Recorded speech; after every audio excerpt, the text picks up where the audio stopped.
Well, I was looking through my mother's Bible one day. I went across a little article in the newspaper that said he came with General Banks. And I saw that name Dotson. I know my mother was a Dotson.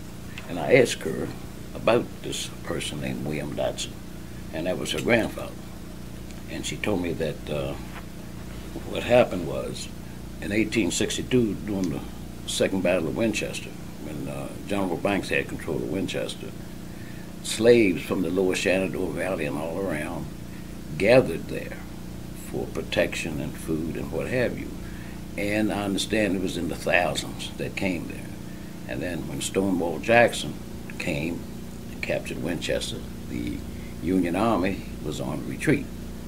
They retreated on back through Clark County and Jefferson County on into Berkeley County. Well, some of the men that were following the Union Army were jailed here in Charlestown. And then eventually they were marched off to Harper's Ferry in work groups.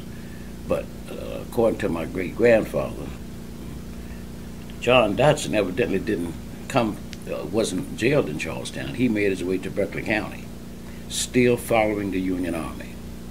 And when he got to Berkeley County, he crossed over into Maryland, into Williamsport, Maryland. And then back into Berkeley County again. And he was about 16 or 17 years old.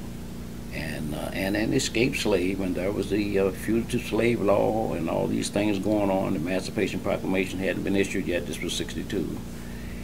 And he hid out for 3 or 4 days in Martinsburg. And he hid under he called the belly of a train. I don't understand that much. But anyway, he damaged his leg. And of course, he walked with a limp the rest of his life. But he eventually made his way to Harper's Ferry, to the contraband camp there. He worked around the camp, for food and shelter and protection, so to speak. And the war was going on, things were happening. This was in 62. Then we had Antietam, the Battle of Antietam, which is around September. So there was a lot of chaos and confusion. Anyway, he was able to work around there, and he said he also worked on farms in the area. You got to remember that even although the war was going on, people still had to survive, and they had to continue to do what they were doing. And I guess he was helping the way they could.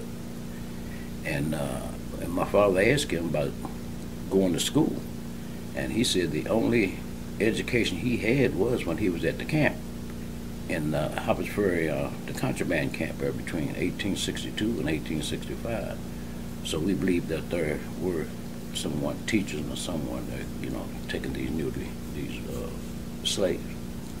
And at the end of the war, thousands of those people that were at Harper's Ferry left and went to Ohio, Pennsylvania.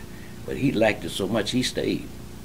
And he said he was able to get work on farms, rebuilding, because in 64, when Phil Sheridan came through, he destroyed a lot of the valley in this area here.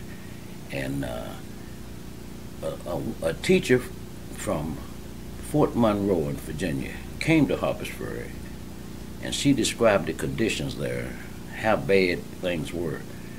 And she said in 65 or 64, 65, she said that the African Americans there were better off than some of the other places because of the work.